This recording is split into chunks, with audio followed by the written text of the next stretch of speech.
Hello and good morning, Jennifer. How are you doing today? I'm excellent, thank you. Oh, my goodness. You know how to bring a man or a woman to tears with this collection of books. I mean, 60 years of my life are part of your 100-year celebration, and it's like this is the ultimate gift from anybody that any fan for anything is going to cherish for the rest of their life, and they hand it forward. Oh, well, I'm so glad you feel that way. That's how we felt in making it, is that we wanted to make the books that were going to make us happy as fans, and so I'm glad to hear that you feel that way. Well, it has so much, and what I love that each one of these books has its own character and personality. And of course, I was drawn to the Walt Disney Quote Book because we saw things, we've heard interviews and things like that, but this quote book, I love the fact that you preserve the quotes because he was a man who loved to share his thoughts, and now we get to hold them, we get to read them while looking at pictures. Absolutely. And one of the important pieces of that from the Walt Disney Archives staff was, they said there are many books out there with quotes from Walt. There's quotes of Walt all over the internet. But could we put together a package where we could back up with an exact source every single time he said what he said so that we know it's truly his words? And put that in a way that is done in story thematic beats to give you a sense of who he was as a person. And they just did a fantastic job pulling everything together.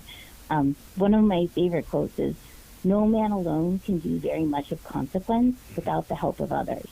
And I think that's the backbone to all of Walt's stories. He had such vision and such drive to get to these very ambitious goals.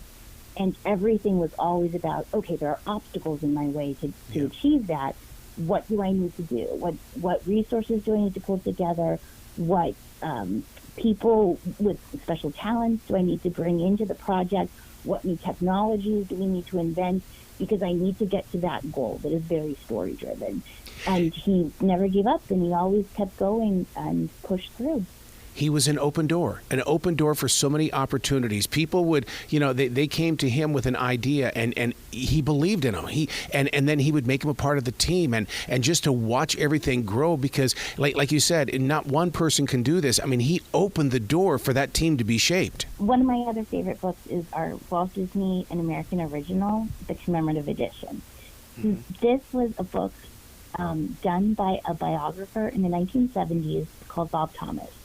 And he was given full access from the company and the family, and that meant the memos, the recordings, the journals and diaries, any single little bit of information that told you this was the real Walt, without there being something in between, what the researcher could access and not.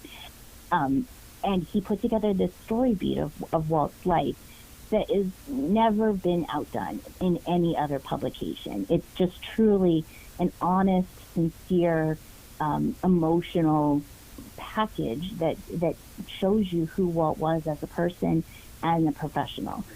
And so for that reason, I say that I want this book to stay in print forever, as long as I can be part of making that a responsible thing. So I want to make sure that is really something that people can find and appreciate. Well, there's so much history, but at the same time, it also serves as an invitation to get very excited about the future. That's how careful that you guys, you guys put a lot of time and energy in making sure that this also spoke to tomorrow. Absolutely. And I think in the story of the story of Disney, 100 Years of Wonder, the big coffee table book, this was done with the Walt Disney Archives in a way that they said, we don't want to tell a linear story. We want to take beats that were important to Walt, both professional and personal, and make those stories housing devices where then we could talk about examples from past, present, and make the connections in between the two.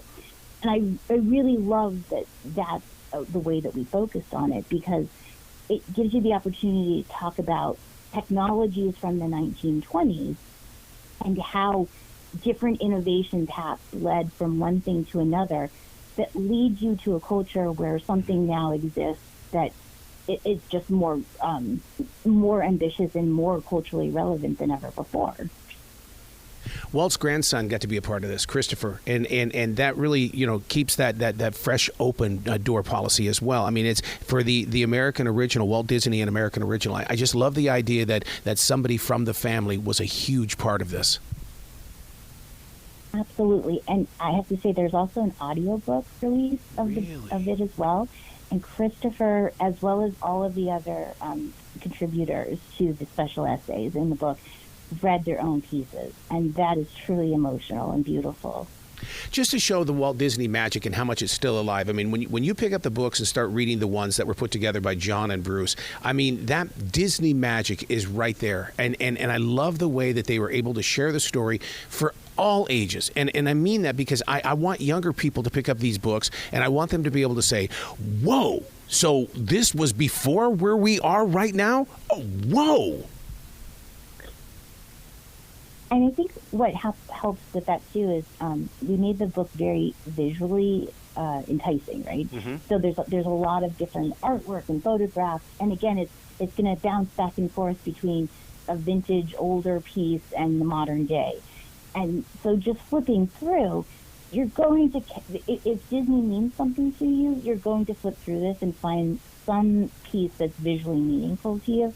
And I guarantee you, the minute you pause on that page and start reading the story that goes with it, you're going to get sucked in. So true. Well, you see that in The Art of Coloring, Disney 100 Years of Wonder. You can, and there's just so much here. You cannot race through this book at all. I kept going. I'd look at a page. I'd go back to the page. I'd look at it. I'd go back to the page. You're right. You can't. There's so much here to take in.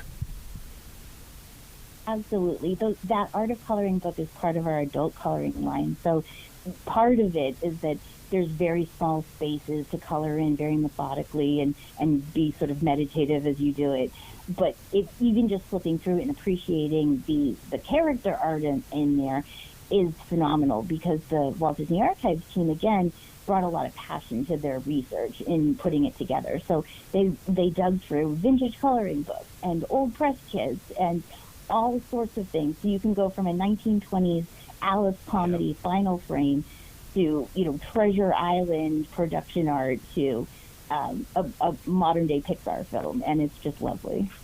So now let's think about the listeners for a moment, because we're talking about 4 books. Can they get this in a set, or do they have to get them individually? They're all individual. They're all 4 available wherever books are sold. Mm-hmm. And DisneyBooks.com is a great resource to point you out to different places. Well, like I mentioned before, this is what makes a grown man or a grown woman cry, because there's just so much information here about it. And, it just brings back memories of our own childhood when you see the photos. How long did a project like this take? Because, I mean, to me, it had to have been 5-10 years. You had to have known that the 100-year anniversary was coming up. We definitely did. And I guess in some ways you can say that the archives has always been building towards this, right? Because their mission is to select, preserve everything that is relevant to the company's overall story, and then to share it in different ways. And so when it came time to say, okay, well, how do we share this? We really took a lot of inspiration from the fact that they were putting together their Disney 100, the exhibition, which is now open in Philadelphia and then will travel. So that started about 3 years ago, and as it evolved, it really became very clear to us that we wanted the books to be in lockstep with that storytelling. So I would say that they came from the exhibition. Wow. You've got to come back to this show anytime in the future, Jennifer. The door is always going to be open for you. Oh, thank you so much. Thank you so much, and you be brilliant today, okay? Thank you.